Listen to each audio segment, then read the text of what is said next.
opção. Quero falar com vocês esta manhã, antes da ceia do Senhor, sobre o tema peregrinos. O que a gente lembra quando a gente ouve a palavra peregrino? Peregrino é aquele que não está no seu lugar de origem. Ele está de passagem. Ele está peregrinando, ele está caminhando, ele está um tempo ali, pode ser até um tempo longo ou curto, mas ele não pertence àquele lugar. Ele tem um outro lugar ao qual ele pertence. Ele está de passagem, ele é um forasteiro, ele é um estrangeiro, ele não é natural daquele lugar, daquele ambiente. E é claro, irmãos, que nós, a Igreja de Jesus Cristo, aqui não é o nosso lar, né? Um viajante eu sou, meu lar é lá no céu, Jesus já preparou. Nós somos peregrinos numa terra que não nos pertence, nós somos estrangeiros, nós somos estranhos. Aqui não é o nosso lar, aqui não é o lugar que nós vamos criar raiz, aqui não é o lugar que nós vamos construir coisas para a eternidade. Nós estamos aqui de passagem, como é um dito popular. Estamos passando por aqui.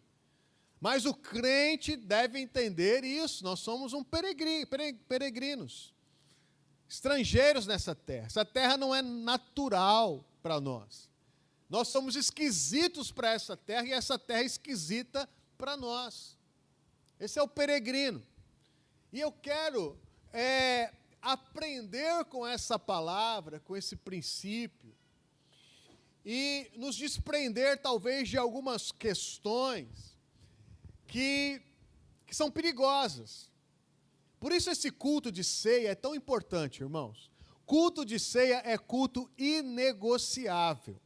Porque o culto de ceia, ele fala, através do pão e do cálice, que Jesus abriu um novo e vivo caminho para a salvação, um caminho eterno para as nossas vidas. Nós olhamos para os elementos e lembramos por que nós somos a Igreja de Cristo. Nós somos a Igreja de Cristo porque a nossa vida está escondida com Cristo eternamente nos céus, porque Ele comprou a nossa vida por um alto preço. Se a gente negligencia a ceia do Senhor, esquece, se a gente riscasse esse momento da ceia do Senhor da igreja, a gente poderia estar num movimento hoje, até muito bom, que poderia melhorar casamentos, melhorar caráter, melhorar a saúde, melhorar a vida financeira, melhorar, fazer um upgrade na vida das pessoas, e as pessoas iam entender que a igreja é para resolver os problemas dessa terra. Esse é um grande risco, porque qualquer problema dessa terra que a igreja resolva, vai passar, vai envelhecer, vai enferrujar, vai adoecer e vai morrer. A igreja é muito mais do que isso. A igreja é para que a gente possa receber os valores eternos. E isso vem a partir da obra que Jesus conquistou na cruz do Calvário. Se eu tiro isso da minha vida, muita gente vem para a igreja por causa das coisas dessa vida, do aqui e do agora, do hoje, da nossa existência, para resolver a parada que eu preciso resolver agora. E às vezes funciona, muitas vezes funciona, a pessoa dá testemunho e depois vai embora. Vai curtir a vida, as raízes estão aqui ainda. Por isso, eu quero aprender com os homens que passaram por essa terra e não deixaram que as coisas, os valores, os lugares, as riquezas, os prendessem. Eles sempre mantiveram um brilho no olhar quando eles se lembravam da promessa que Deus tinha na vida deles. E esses homens são os nossos patriarcas, os peregrinos nessa terra, aqueles que não tinham pátria nessa terra, que não tinham nação, que não tinham alicerce, eram moradores de tendas, eram homens que não tinham não ficavam presos a IPTU. Eram homens livres para poder seguir o destino que Deus tinha para a vida deles. E eu quero ler com vocês Hebreus capítulo 11. Hebreus capítulo 11 fala sobre os heróis da fé. É o rol dos heróis da fé. E Hebreus capítulo 11, quando ele vai falando sobre os heróis da fé, começando lá em Abel, e ele vai falando sobre os patriarcas. Os patriarcas, os principais, fala sobre Noé, e aí começa a falar sobre Abraão, Isaque e Jacó. Esses são os principais patriarcas. Abraão, Isaque e Jacó. E quando ele vai falar sobre esses homens, principalmente Abraão, ele diz o seguinte aqui, no verso 13, a partir do verso 13. Todos estes ainda viveram pela fé, e morreram sem receber o que tinha sido prometido. Viram-nas de longe, e de longe as saudaram, reconhecendo que eram estrangeiros e peregrinos na terra. Os que assim falam, mostram que estão buscando uma pátria. Se estivessem pensando naquela de onde saíram, teriam oportunidade de voltar. Em vez disso, esperavam eles uma pátria melhor, isto é, a pátria celestial. Por essa razão, Deus não se envergonha de ser chamado o Deus deles, pois preparou-lhes uma cidade. Até aqui. Vamos dar uma olhada nesses versículos. Todos estavam ainda vivendo pela fé e morreram sem receber o que tinha sido prometido. Então, falando sobre Abraão, Isaque e Jacó, os peregrinos, esses homens, irmãos, receberam desde Abraão um chamado. Abraão, sai da sua terra, sai da sua parentela, se desvincula desses costumes, esses vínculos que você está contextualizado, dessa cultura, desse jeito, desse pessoal da sua parentela, os seus parentes são. Sai daí porque não consigo tratar com você aí. Sai, vai para uma terra que eu vou te mostrar. Então, ali ele já se desvincula e passa a ser um morador de tenda, um peregrino. Ele estava indo conforme Deus ia revelando. Já Isaque e Jacó nasceram nesse contexto, nasceram na tenda. Nasceram, estão morando aqui, somos peregrinos, estamos aqui, daqui a pouco, não, estamos indo para outro lugar, para outra terra, e você vai lendo Gênesis, você vai vendo que eles iriam. Então, eles não tinham esse vínculo lá. Abraão quebrou e as suas gerações já não tinham mais aquele vínculo, eles eram desprendidos, eles viviam por uma promessa, eles viviam por uma palavra de Deus, que Deus iria levá-los para uma terra prometida. Esse era o caminho que eles percorriam e entendiam. E eles pisaram nesta terra, mas nem tinham a noção de que ali era a terra prometida, porque haviam inimigos, haviam outros povos, haviam pessoas ali ao redor, mas eles peregrinavam por ali, buscavam continuar vivendo esta promessa, mas a Bíblia diz que eles morreram sem receber o que tinha sido prometido. Eles viram de longe. Eles não entendiam na complexidade do que era. A gente olhando para trás agora sabe tudo que aconteceu depois. Os filhos de Jacó foram para o Egito, Moisés libertou, e eles entram na terra prometida e dominam aquela terra. Mas tudo isso aqui, irmãos, é uma figura da pátria celestial, como o texto de Hebreus fala agora no Novo Testamento. Isso eram sombras das realidades espirituais de hoje. E hoje nós sabemos que a vida desses homens, figurativamente, nos levam a entender quem nós somos. E não era uma terra geográfica, mas era algo que vai além da vida, além dos nossos olhos podem ver, além do que a nossa mão pode apalpar. Eram promessas que só podem ser cumpridas na integralidade, na eternidade, e não nessa vida. Porque eles viveram, prosperaram, eram ricos, foram influentes. Os reis vinham negociar com esses homens, mas eles entendiam que ali ainda não era o total daquilo que Deus havia prometido para a vida deles, que havia algo maior. E eles morreram, então, olhando esta promessa de longe. Isso faz uma referência clara também à promessa que nós olhamos, que veio, que é Jesus Cristo, que abriu a possibilidade de nós entrarmos nessa eternidade, nesse relacionamento de eternidade com Deus. E eles saudavam, isso, reconhecendo que eram estrangeiros e peregrinos nessa terra. Esse reconhecimento, eu quero parar um pouquinho aqui. Havia um reconhecimento de que aquela terra, aquele povo, o jeito da humanidade, não combinava com eles. E eles não combinavam com aquele povo. Eles reconheceram que o modus operandi, que a cultura dos reinos que estavam ali ao redor, não fazia parte da promessa que eles tinham. Então eles entenderam que eles eram peregrinos, que eles eram estrangeiros. A raiz desta palavra, irmãos, é xenos ou xenoi, que é a mesma raiz de uma palavra muito comum nos nossos dias, que tem falado muito, que é xenofobia. Você deve ter ouvido falar nas informações que chegam nos nossos dias. É uma palavra que está na moda. E o que é isso?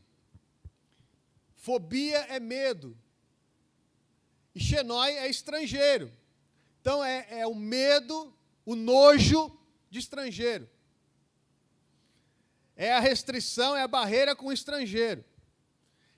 Estrangeiro eu não quero me relacionar, não vejo com bons olhos. Estrangeiro é contaminado, é sujo, não tem cultura, é perigoso, pode me querer passar a perna.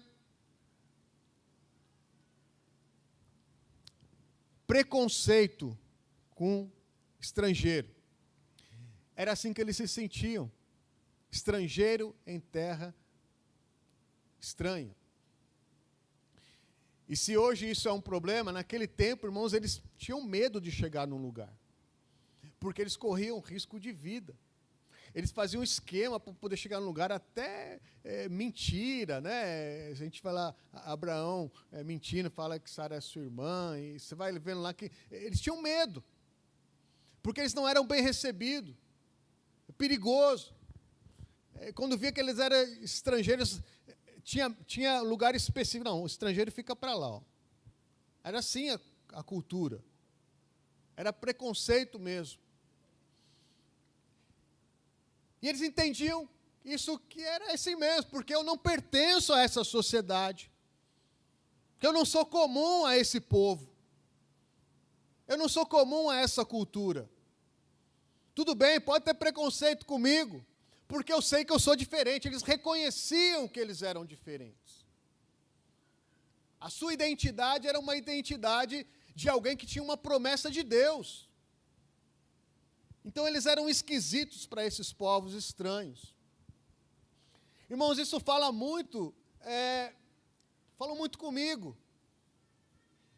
E eu comecei a pensar o quanto nós hoje somos esquisitos à nossa sociedade, à nossa cultura, ao modus operandi, aí as coisas que acontecem.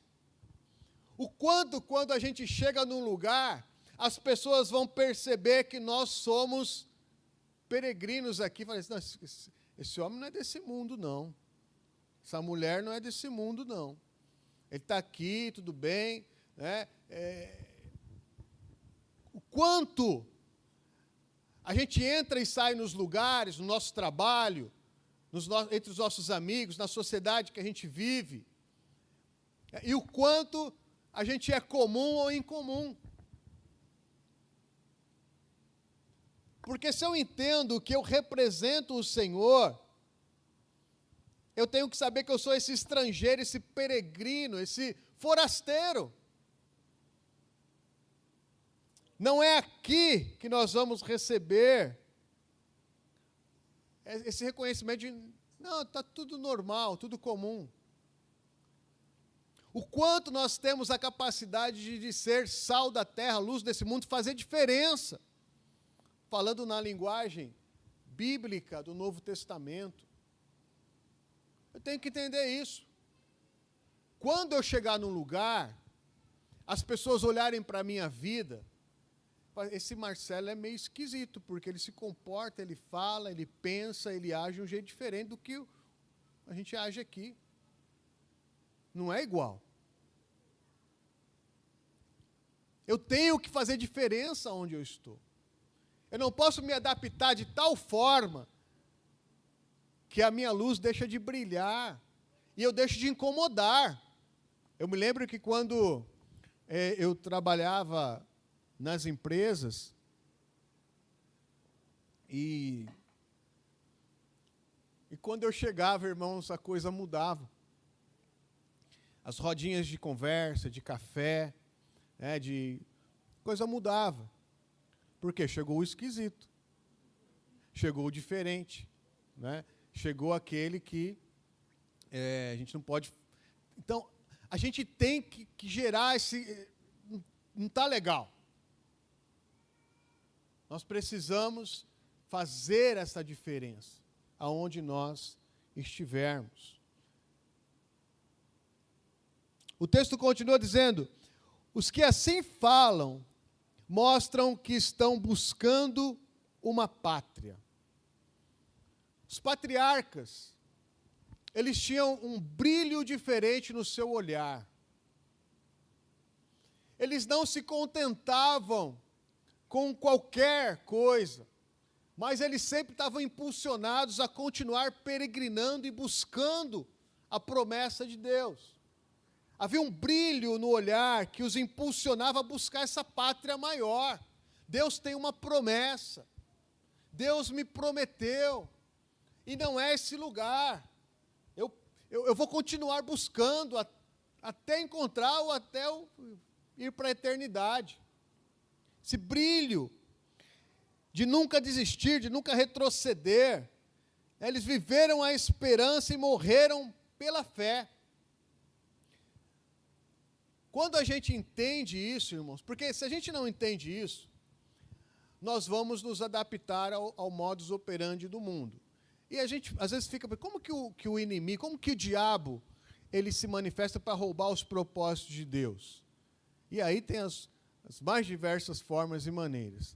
Mas uma muito sutil é acomodação. Perder o brilho do olhar cristão, evangélico, das boas novas.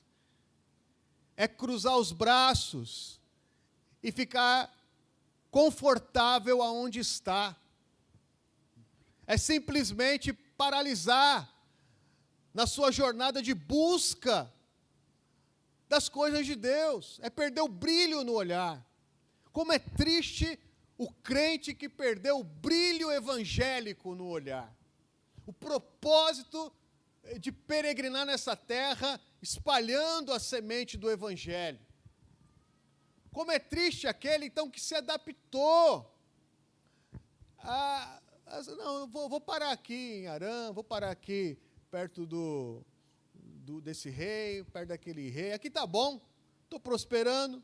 E eles prosperavam, viu, irmãos? Estou prosperando, estou rico, sou famoso, me respeitam. Aqui, achei um lugar que me respeita. Teve um rei que foi negociar com Isaac, e ele falou, não estou aqui para fazer mal para você, não. É que eu estou vendo que Deus te abençoa tanto, eu só quero combinar aqui para você a gente não entrar em guerra. Aí Isaac, eu vou ficar por aqui mesmo, né? Olha, estou até sendo honrado, famoso nessa região. Então tem essa questão, se a gente perder de vista o brilho no olhar daquilo que é a promessa de Deus para a nossa vida, a gente corre o risco de se acomodar numa terra estranha. Daqui a pouco a gente está falando como eles, se vestindo como eles, tendo os mesmos hobbies que eles, né, tendo os mesmos costumes que eles. Somos iguais a eles. Esses homens, eles tinham um brilho no olhar. Criar raízes em terras estrangeiras pode ser um perigo para que a gente chegue na nossa pátria. Eu paraliso aqui e deixo de se caminhar. Jesus é o caminho, a verdade e a vida. O povo peregrinava, os patriarcas peregrinavam. A igreja do Novo Testamento era o povo do caminho. Não tem, vou parar, vou ancorar, vou cruzar os braços. Isso é perder o brilho do olhar. Como é que está o brilho do teu olhar na revelação de Cristo, o seu Salvador e Senhor, aquele que te deu vida eterna, aquele que está te levando para a eternidade? O nosso brilho do nosso olhar está comunicando essas coisas? Os valores de hoje não podem nos ancorar. Nós somos passageiros nessa vida. Temos um destino a alcançar. O texto diz assim: em vez disso, esperavam eles uma pátria melhor. Isto é, vou ler 15 antes. Se estivessem pensando naquele de onde saíram, teriam oportunidade de voltar. Esses homens peregrinos, moradores de tenda, eles não tinham referência. Abraão abriu mão e os seus filhos nem conheceram referências. A referência que eles tinham era de buscar as promessas de Deus. A vida deles era essa. Depois que os filhos de Jacó nasceram, os filhos de Israel nasceram, você sabe a história, eles foram para o Egito, como escravos. Viveram 400 anos de escravidão. A mentalidade daquele povo mudou. Não era mais a mentalidade peregrina de Abraão, Isaac e Jacó. Eles tinham lá um lugar para olhar, uma cultura para olhar, uma referência para olhar. E a Bíblia fala que esse povo, quando Moisés tirou eles do Egito, e eles começaram a caminhar no deserto. O que é o deserto? Caminhar em tenda, nômade, peregrino novamente para uma terra prometida. Estava restaurando o propósito. Só que a Bíblia fala que essa geração aqui, ela olhava para trás e sentia saudade do Egito. Sentia saudade das carnes cozidas nas panelas do Egito. Eles tinham um lugar para olhar, uma referência. Eles tinham como olhar para trás e falar: a vida de escravo eu acho que era melhor. A vida de escravidão era melhor. Era mais tranquila, mais confortável.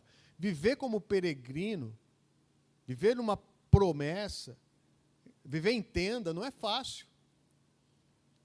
E se a gente tiver um lugar para olhar como referência, a gente pode... Não, a vida de pecado era mais confortável, exigia menos. A vida no pecado era mais gostosa, não tinha responsabilidade nenhuma, não tinha ninguém para pegar no meu pé, a palavra não pegava no meu pé, o pastor não pegava no meu pé, os irmãos não pegavam no meu pé, o Espírito Santo me incomodava. Era melhor, mais tranquilo, se acabar na escravidão.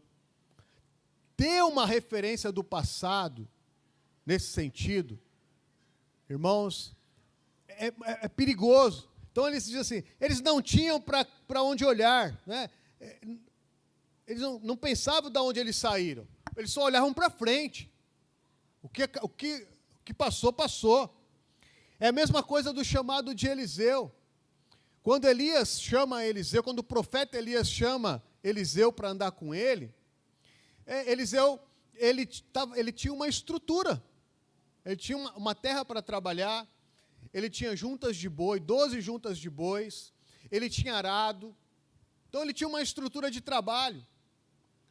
E quando ele volta para se despedir dos seus pais, a Bíblia diz que ele mata todos os bois, faz uma fogueira com arado, faz um churrasco com aqueles bois, faz uma festa e queima tudo. E o que isso significa?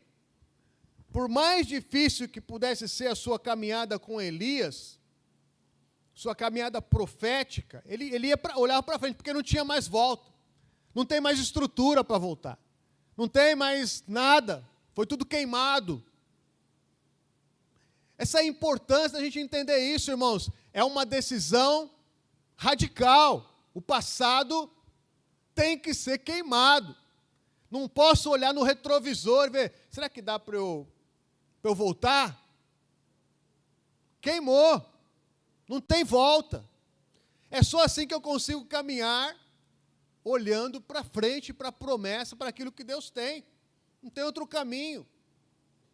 Quando Jesus chama Mateus, Mateus está no horário de expediente de trabalho. Ele diz, segue-me. Mateus está abandono de emprego, larga tudo. Mexia com dinheiro. Tinha a responsabilidade ali daquele lugar. Era habilitado por Roma para fazer aquilo.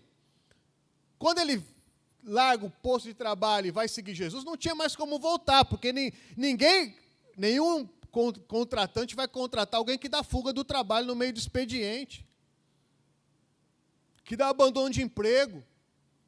Então ele perdeu tudo, virou e seguiu Jesus, seguiu a promessa, não tinha mais como voltar à velha vida.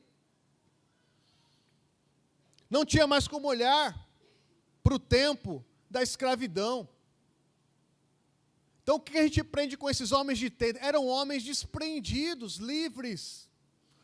Nada podia pará-los. Nem uma proposta dessa terra, de nenhum rei, de nenhum poderoso, nenhuma estrutura dessa terra podia pará-los. Eles eram obstinados a caminhar para a terra prometida. Isso fala, irmãos, muito ao meu coração, né? Os valores de hoje, eles não podem superar os valores da eternidade. Nós podemos ser abençoados nesta terra? É claro que podemos. Influenciar, enriquecer, sermos famosos. Mas se a gente começar a olhar para essas coisas, a gente perde o foco daquilo que Deus tem para nós. A gente perde o brilho no olhar. E aí a fama é mercantilista, só pensa em dinheiro, finanças, riqueza, prosperidade. Não é assim que eu creio que nós vamos ver aqui, que o Senhor quer nos identificar. A gente não... Tem coisa que eu preciso pensar de falar, não é, irmãos? Mas nós vamos mudar o mundo. Irmãos, vou mudar a minha vida, porque eu creio no meu Deus, e vou conseguir influenciar aqueles que eu puder influenciar. A política do mundo, a economia do mundo, as empresas do mundo. O mundo jaz no maligno, e a Bíblia vai dizendo, não é nada muito otimista, as coisas vão ficar cada vez piores. Cada vez piores. Não adianta querer estabelecer o reino de Deus aqui na terra, né, voltar para aquilo que os discípulos pensavam. Né? Jesus vai governar aqui, vai mandar Roma embora, nós vamos ter aqui uma nação que nem a gente tinha, como Davi tinha. Jesus vai ser o rei e vai ser um país maravilhoso, sem fome, sem desigualdade, sem violência, né, sem problema no hospital. Jesus vai resolver tudo. Jesus falou, vocês não estão entendendo nada que eu vim fazer aqui.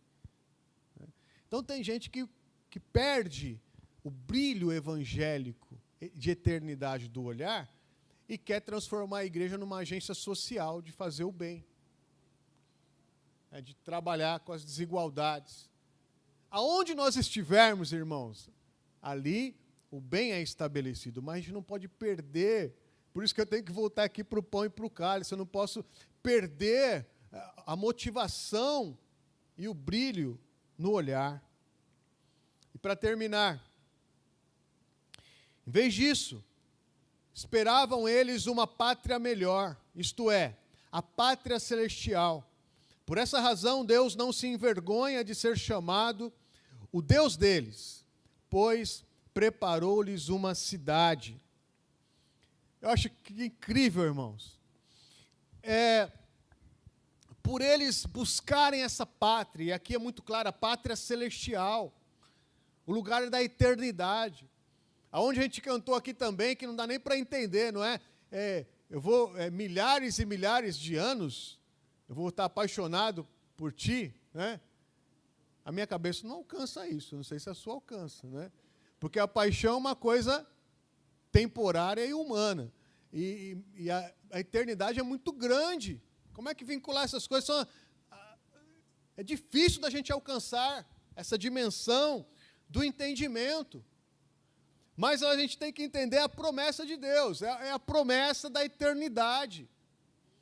E esses homens, eles tiveram uma postura fantástica, corajosos, desbravadores, encararam as situações, erraram bastante, acertaram, mas sempre vivendo pela fé, nunca consideraram voltar para a vida velha. E isso foi tão importante que a Bíblia diz que Deus não se envergonha de ser chamado o Deus deles. Então, você já deve ter ouvido essa expressão porque ela é bíblica, quando Deus ouve na terra a expressão, o Deus de Abraão, o Deus de Isaque, o Deus de Jacó, Deus não se envergonha disso. Ou seja, Ele tem prazer em ser identificado com esses homens, com a fé desses homens. Ele se alegra. Então, realmente, eu sou o Deus de Abraão, eu sou o Deus de Isaque, eu estive com eles, né? A história da vida deles foi marcada porque eles tiveram relacionamento comigo, mantiveram a promessa acesa e levaram até o final da jornada das suas vidas.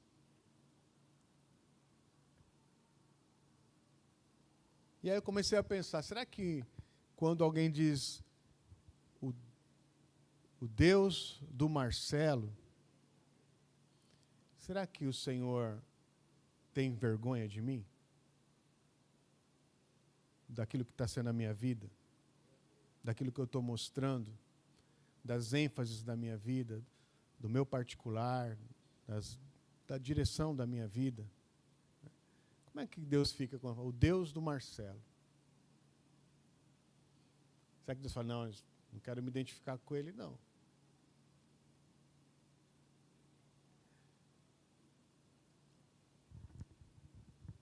Às vezes a gente se identifica, né? Não, aquele homem é um grande construtor, é um grande profissional, é um idealizador, um grande líder.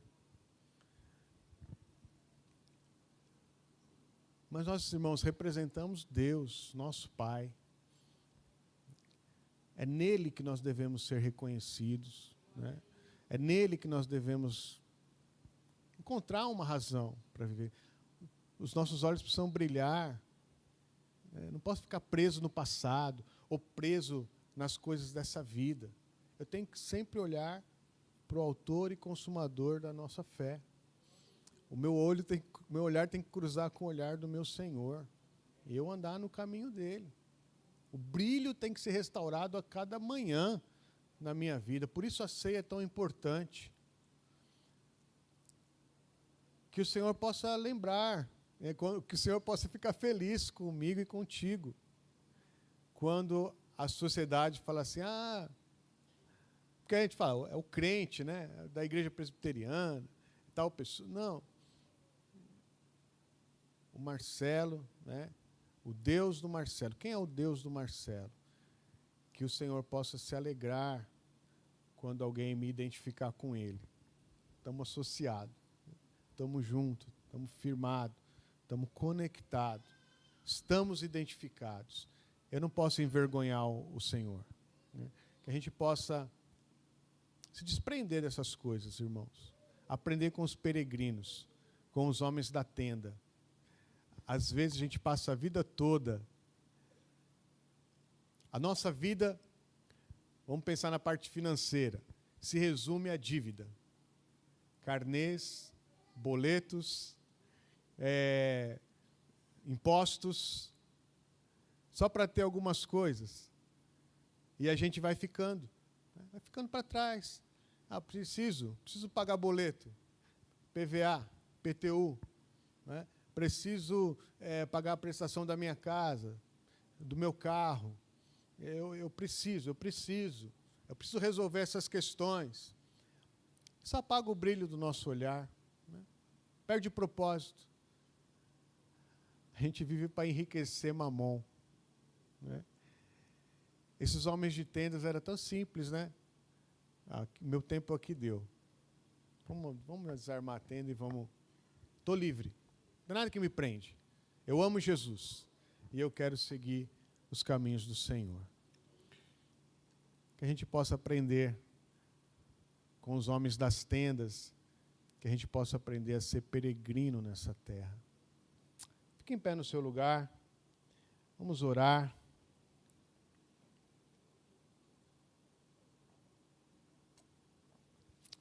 Feche os teus olhos. Quantos irmãos aqui tomam posição para servirmos a ceia? Eu quero ainda ministrar sobre a vida de todos aqui. Por isso eu pedi para você ficar em pé.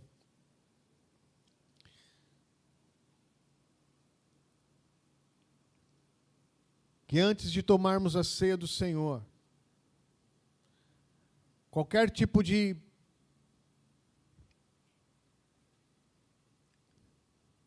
lembrança que te prende,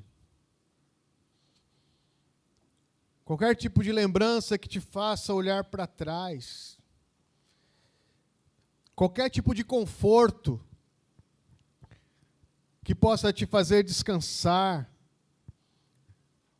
Entenda, você serve aquele que não tinha onde reclinar a cabeça. Ele pagou o preço e Ele nos deu exemplo, para que possamos ser como Ele é nessa terra.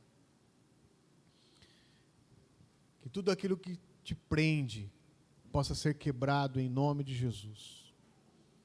Queima essa lembrança em nome de Jesus. Que a sua referência seja olhar para os olhos de Jesus, para a promessa de Jesus. Que os olhos de Jesus possam cruzar com o seu olhar. Ele é o autor e consumador da nossa fé. Olha para frente. Caminhe no caminho que Ele abriu, novo e vivo caminho que o Senhor abriu. Não fique parado. Aqueles que você já construiu família, já construiu herança, já construiu fama, já construiu carreira. Mas a vida não é só isso. Nessa terra, nós não temos aposentadoria. Se estamos no Senhor, nós estamos aqui peregrinando. Que o Senhor fortaleça as suas pernas para que você dê o próximo passo na tua vida. Em nome de Jesus. Que você esteja pronto para honrar o nome do Senhor. E quando a sua história for contada, eles disserem o Deus, e aí você coloca o seu nome aí, né? O Deus fez grandes coisas na geração desse homem e dessa mulher. Senhor, nos desprende de nós mesmos, nos desprende do nosso conforto mental, quebra qualquer vontade contrária à tua vontade, nos liberta de ações malignas que tentam frear a nossa jornada, amplia a nossa visão, cruza os teus olhares agora com nossos olhares,